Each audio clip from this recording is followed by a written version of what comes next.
নমস্কার, আমার আপনজনেরা রুদ্রবার্তে আপনাদের সকলকে স্বাগত জানাই। আমি রুদ্রপ্রসাদ ব্যানার্জি। হঠাৎ করে আজকে আমার ভিডিওর কমেন্ট বক্সে দেখলাম শুদ্ধশীল সম্বন্ধে বেশ কিছু কমেন্টস আছে। আমি কার্যত একটা বিশেষ কাজে কদিন ধরে ব্যস্ত আছি, সেই কাজের জন্য আমি একটু বাইরে গিয়েছিলাম। তারপর ফিরে এসে যখন কমেন্ট বক্স খেয়াল করলাম, দেখলাম সেখানে লেখা রয়েছে শুদ্ধশীলের দরজা ভাঙা হচ্ছে, পুলিশ দরজা ভাঙছে। কমেন্ট বক্স দেখে আমি কার্যত চমকে গিয়েছিলাম। তারপর ফোন করেছি, কিন্তু ফোন সুইচ অফ।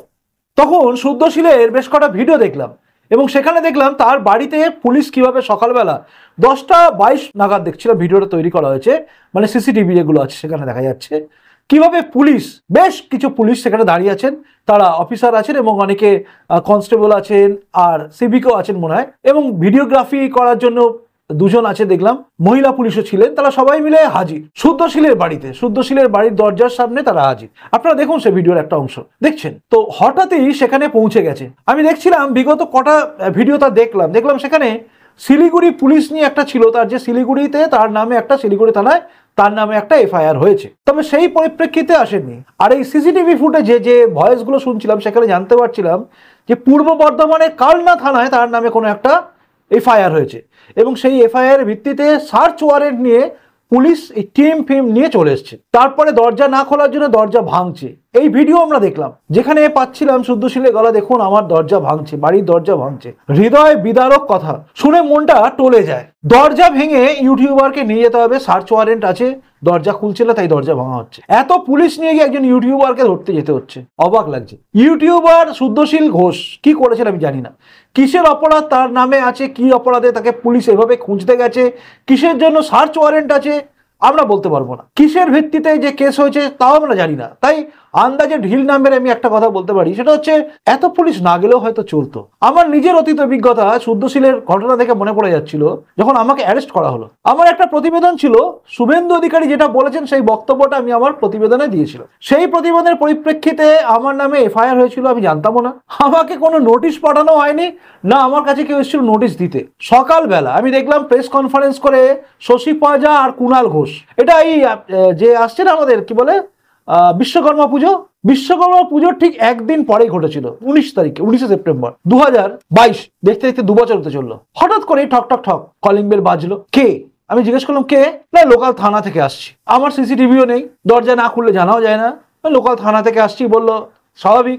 আমি একসময় রাজনীতি করতাম, এরকম থানা থেকে প্রচুর এসেছে মানুষ, আমার কাছে অনেক কিছু হয়েছে আর আমি অনেক কিছু দেখেছি ঘটনা, আমার কাছে তাই জন্য কোনো ব্যাপার ছিল না। আমি দরজাটা খুললাম, খুলতেই দেখি ব্যাস সাদা ড্রেস পরা, মানে কলকাতা পুলিশের দুজন, আবার উইদাউট কোনো ইউনিফর্ম গোয়েন্দা, লালবাজারে গোয়েন্দা দপ্তর থেকে 5 জন, এছাড়া লোকাল থানার একটা জিপ, মানে কাতারে কাতারে পুলিশ বাড়ির সামনে 6 লাখ। ভাবলাম বড় বিরাট কিছু করে ফেলেছি। তারপর বুঝলাম না না না, বাড়ির মধ্যে সবাই ঢুকে পড়লেন হড়বড় করে। অপরাধ অপরাধ আমি কোনো একটা ভিডিও করেছিল, সেই ভিডিও পরিপ্রেক্ষিতে প্রথমেই আমার ফোন ছিল, প্রত্যেকটা ফোন নিয়ে নেওয়া হলো, কোনো বলার সুযোগ নেই, ফোনগুলো নিয়ে নেওয়া হলো। দেখে এই ফোনগুলো দেখি তুলে নিলেন। তারপর বললো চলুন লোকাল থানায় আপনাকে যেতে হবে। কেন? না আপনি একটা ভিডিও করেছেন। হ্যাঁ করেছি। তা কিসের বেসিসে করেছেন? হ্যাঁ করেছি, এইরকম ভিডিও ছিল সেই জন্য করেছি।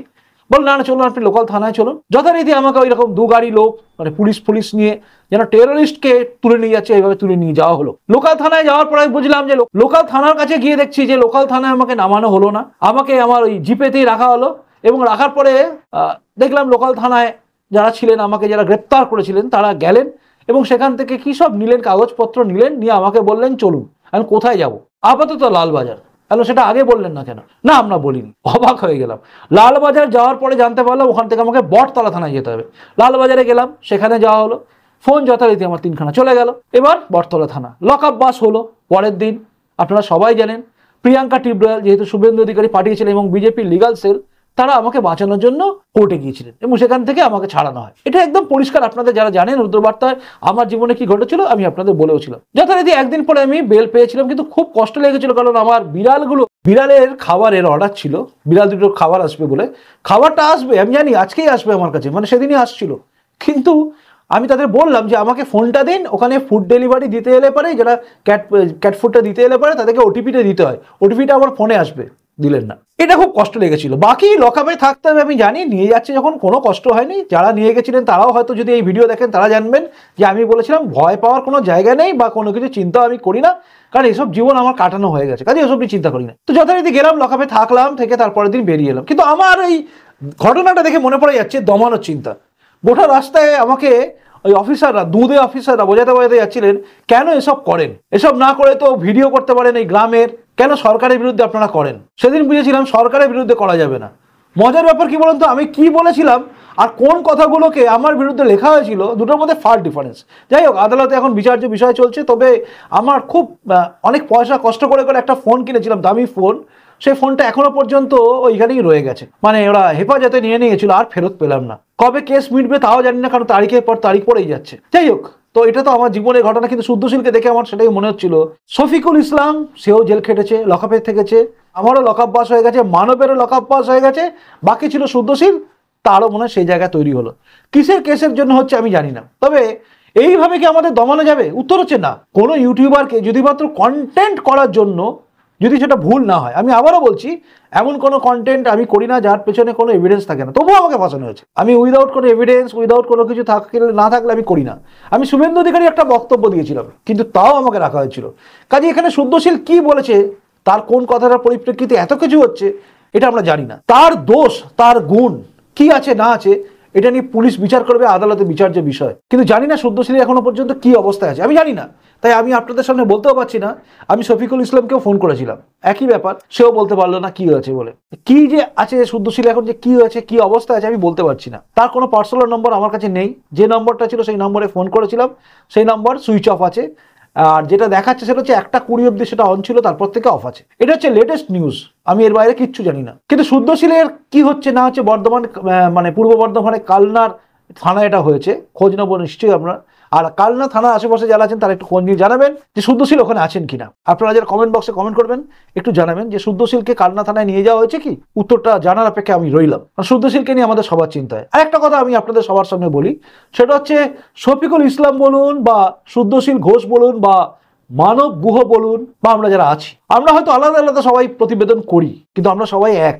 অন্যায়ভাবে যদি কোনো কিছু হয়ে থাকে তার বিরুদ্ধে, তার জন্য গলা ফাটানোর জন্য আমরা সবাই এক, কিন্তু আমরা সবাই এক, ইউনাইটেড। কারণ সরকারের বিরুদ্ধে আমরা বলি, সরকারের বিরুদ্ধে বলার জন্য শফিকুল ইসলামকেও লকআপ বাস করতে হয়েছে, মানবকেও করতে হয়েছে, আমাকেও করতে হয়েছে। তাই আমরা এসব নিয়ে ভাবি না। শুদ্ধশীল বেরিয়ে এসে আবারও করবে, যদি তাকে লকআপে নিয়ে যাওয়া হয় তাহলে। জানি না কোন কেস হয়েছে, আবারও বলছি, সবটা জানতে পারবো যখন শুদ্ধশীল বলবে বা তার বাড়ির কারোর সঙ্গে যোগাযোগ করা যাবে। আর যারা আপনারা কালনায় আছেন, পূর্ব বর্ধমানের কালনায় আছেন, তারা একটু খোঁজ নিয়ে দেখবেন কালনা থানায় শুদ্ধশীলকে নিয়ে যাওয়া হয়েছে কিনা। বারবার বলছি, কি কেস না কেস আমরা কিচ্ছু জানি না, তাই কি ব্যাপারে ধরা হয়েছে তা আমরা বলতে পারবো না। দেখা যাক আগামী দিনে কি হয়। এই মুহূর্তে আপনাদের কাছে কোনো খবর দিতে পারলাম না, আপডেট দিতে পারলাম না, এর জন্য দুঃখিত। দেখছিলাম তার বাড়ি ভাঙা হচ্ছে, দরজা ভাঙা হচ্ছে, এগুলো সব দেখেছি। তার ভিডিওগুলো তার নিশ্চয়ই চ্যানেলে আপনারা দেখেওছেন। কষ্ট হচ্ছে আমার, কারণ বাড়িতে স্ত্রী আছে, ছেলে আছে, বাচ্চা, কষ্ট হয়।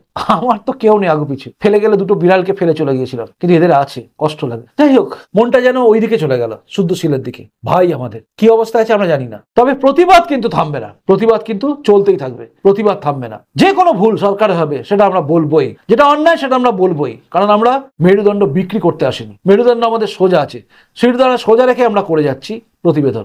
তাই শিরদাঁড়া আমাদের সোজাই থাকবে। ইউটিউবার আমরা সবাই এক। আসি এখনকার মতো, ভালো থাকুন। নমস্কার, বন্দে মাতরম, ভারত মাতা জয় হোক, জয় হিন্দ।